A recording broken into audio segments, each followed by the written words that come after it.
Part 6, Chapter 5, The Bow is Bent. Queen Penelope flung wide the door of her treasure chamber, where lay her coffers of beautiful garments, together with the trophies of bronze, gold, or iron that Odysseus had won. Tears came into her eyes as she reached for a bow enclosed in a bright case of leather that hung from a peg on the wall. She sat down on a chest for a while with the bow on her knees as she thought of her famous husband and of her 20 lonely years. The afternoon the wooers sat at their tables, each with a wine cup before him, which the goatherd Melanthius was keeping filled. They were in an evil humor because Telemachus had returned safely, and seemed to have grown in manhood from his voyage abroad.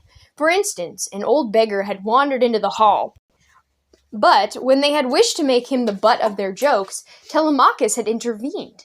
They had let the old man alone in the end, not so much because Telemachus bade them, as because he himself was a sturdy rascal, and had given a man who interfered with him such a buffet that the old fellow had been dragged out half dead. They contented themselves with a few loud jokes about the sort of guest Telemachus favored, but little groups in the corners of the hall were discussing means of murdering the young prince who was learning to defy them. All looked up in surprise as Penelope herself appeared in the door. Each man began to call out for the queen to sit by him, though she seldom came in while they were feasting, and had hitherto showed favor to none. Penelope's hair was still dark, and as thick as Odysseus remembered it. Her face was pale, however, and her figure was heavier, though it had gained in dignity through the years. As the tumult died somewhat, she spoke in the deep, clear tones that he remembered so well. The web I was weaving is finished at last, and the hope that I long cherished has died away.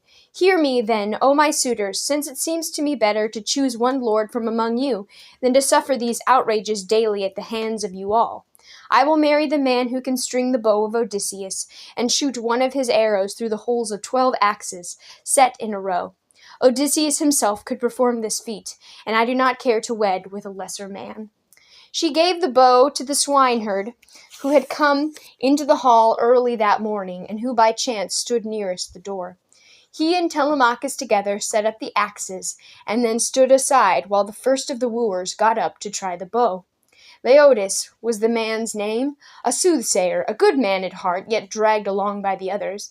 Now he strove till he bruised his unworn, delicate hands, which had never known labor. Yet for all his efforts he could not manage the bow. I cannot bend it, he admitted at last. Hard though it is to fail of such a prize, I must be content, like many another. I do not think we shall easily master such a weapon. You are a fool, resorted Antinous, the handsomest and haughtiest of the wooers. Must we all fail to bend the bow just because you have no strength in your hands? Blow up the fire, Melanthius, and bring out some lard. We will warm the bow and grease it thoroughly before we test our strength. Melanthius did as he was told, and the young man rubbed the bow and held it to the fire, but in vain. Even Eurymachus, the leader among them, could not bend it at all. Let it alone for tonight, said Antinous at last. Tomorrow we will sacrifice to the gods and pray to them for strength before we try again. All agreed with relief and sat down again at their tables, while the serving maids hastened to bring water for washing and to pour it over their hands. The suitors began to drink and laugh among themselves, until, over the hubbub, Antinous heard the voice of the beggar actually asking to handle the bow. It is not that I want a rich wife at my age, he was saying. A new cloak and tunic will surely be plenty for me. Still, I used to be skillful with the bow when I was much younger, and I am curious to know whether my strength has deserted me yet. Insolent rascal, shouted Antinous, hold your tongue and leave such weapons to princes to whom they belong. The bow is mine, said Penelope, clearly from her seat beside the door, and I say that the beggar shall handle it if he will, though he may not win for me a bride. No, mother, said Telemachus calmly. The bow was my father's once, but now it is mine. Go to your room for tonight, since the trial is over, and leave me to lend my belongings to what man I will. Penelope, who had never before heard her son speak as a master of the house, was lost in amazement. She rose without a word and mounted the steep stairs to her chamber, where she wept for her long-lost husband until Athena sent sleep on her eyes. Meanwhile, in the great hall, Emmaus brought the bow over to the beggar, who took it in his hands, inspecting every inch with a careful eye. "So you stand with Telemachus, swineherd," called one of the men.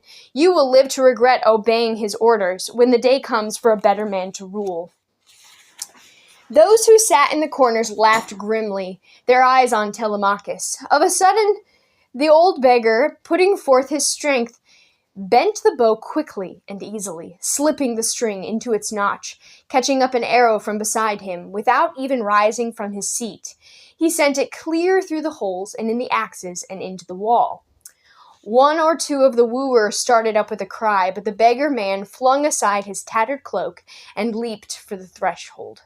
"Now for a better mark," thundered he as he sent a keen arrow straight through the throat of Antinous, who with head back was in the act of draining a two-handled cup of wine.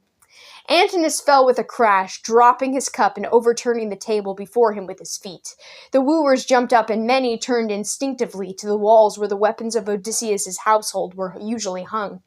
All the pegs were empty, however, since Telemachus had taken the armor away that morning, under the pretext that it was being spoiled by the smoke and must all be cleaned. "Dogs!" thundered the beggar from the doorway.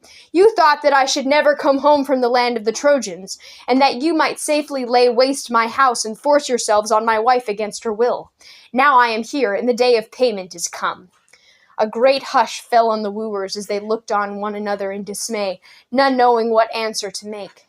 After a pause, Eurymachus said, "If you are indeed Odysseus of Ithaca, it is true that you have been wronged, but this was the fault of Antinous, who urged us all on.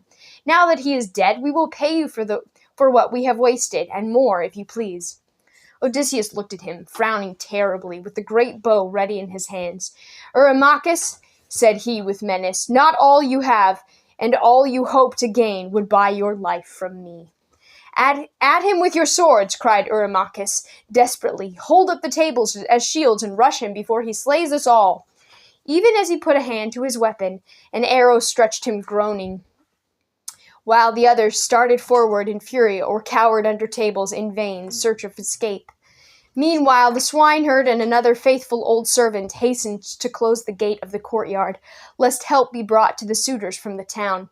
Telemachus raced for the armory, knowing well that his father's arrows would soon be spent. "Take shield and spear," called he to the servants, "and stand by my father, lest the suitors rush him while he arms himself." The suitors now collected their forces and fell on the four men in the doorway, seeking to overwhelm them by numbers, while Odysseus was putting on his armor. One man, who sprang forward boldly, fell with a crash, transfixed between the shoulders by Telemachus's spear. Those nearest gave ground again, while Telemachus, not wanting to pull out the weapon, seized another he had placed behind him against the wall. "We cannot fight unarmored in this fashion," cried Melanthius to those who stood near him. "Help me climb up to the windows, and I can scramble along the roof that runs below them until I reach the armory where the weapons are stored. Only keep them all busy by the doorway, lest they send someone up to catch me there." One of the suitors pushed a table against the wall and leaped upon it, while two more hoisted the goatherd onto his shoulders. Melanthius scrambled through the window and disappeared. Two men stood waiting for his return, but the others were not eager to rush upon certain death, and stood in a ring around Odysseus until Melanthius should bring them shields and spears. He thrust what he had through the window into the arms of those beneath, and raced back for more. Meanwhile, however, Odysseus had seen what was going on. "Someone is bringing weapons from the armory," he said sharply. "Let the two herdsmen go up to bolt the doors. Telemachus and I may keep the doorway, since these men are waiting for more weapons before they fall on us." Melanthius, who was still in the armory when the herdsmen reached it. Telemachus had hidden most of the armor, and Melanthius had so far only discovered one more helmet and an old rusty shield that Laertes, Odysseus's father, had borne when he was young. As Melanthius came past the doorway with these things in his hand, the two men jumped upon him, bore him struggling to the floor, and bound him fast. "The armory is bolted now," said the swineherd, briefly, as he returned to take a stand before the door. "That is good," answered Odysseus. "Your return is timely, since these dogs, in despair of receiving more armor, are lining up their spearsmen to attack. Let them throw first and avoid their weapons. Afterward, hurl with all your strength, for the crowd of them is so great that you can hardly fail to hit some mark." 6 spearsmen ran up to the wall, toward the doorway, with the swordsmen pressing behind to rush their enemies, when the spear should have wounded them. In the confusion and haste, however, all 6 threw wide, while the 4 champions in the doorway, aiming at the mass before them, each slew a man. The wooers fell back in confusion, dragging with them the bodies of the dead for the sake of the weapons in them. Once more they charged up the hall, and again 4 of them fell. The ranks now dissolved in wild confusion, each man seizing a spear as one came to hand and hurling it over the heads of his own friends as best he might.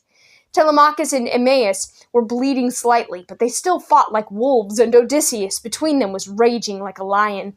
Leaping out from the threshold, he fell into the midst of his enemies, hacking, thrusting, slashing with such furious force that no man within reach of him was safe. The wooers scattered at last, and fled screaming before him, while he pursued them, raging, his red sword dripping with blood. "Spare me!" cried Leotus, the soothsayer, falling on his knees. "I have never insulted Penelope or spread ruin in your halls, but have often asked the others to restrain themselves. Do not kill the innocent with the guilty in your wrath." "If you are innocent," said Odysseus sternly, "why did you not go home? You have shared the feast of the wooers and trial of the bow. Now share their death also." The wretched man put out his hands and cowered away from the blow, but in vain. The sword met him where the neck joins the shoulder, stretching him in the dust.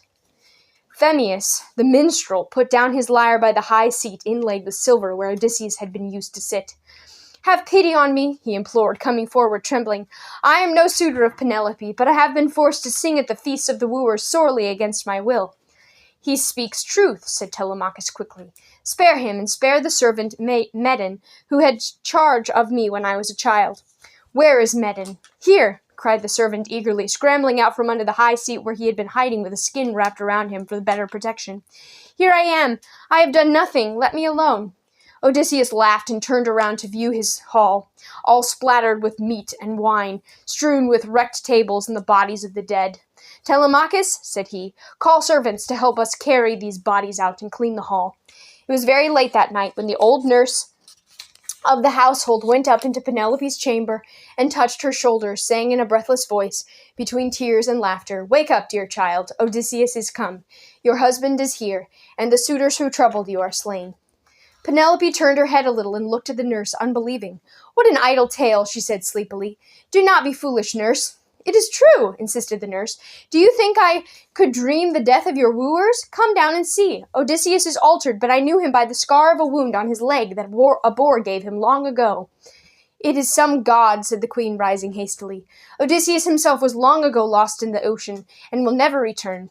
Penelope came slowly into the hall and looked at Odysseus, who sat by a pillar in the light of the fire.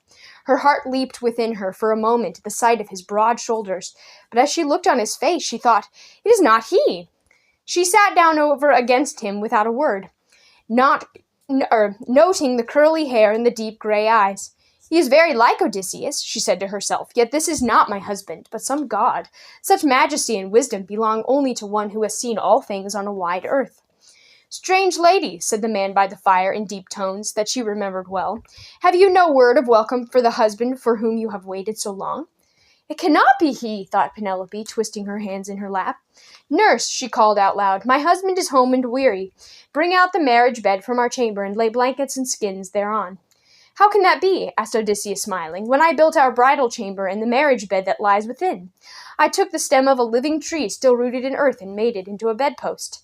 That was a secret sign of our steadfast love, and none knew it but you and I."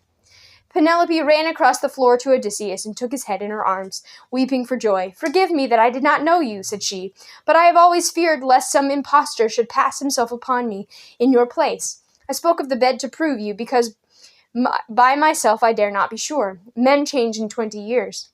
Odysseus put his arms about her and held her. The two wept quietly together for the long years of suffering behind them, but their hearts were singing for joy at the thought of the new life ahead.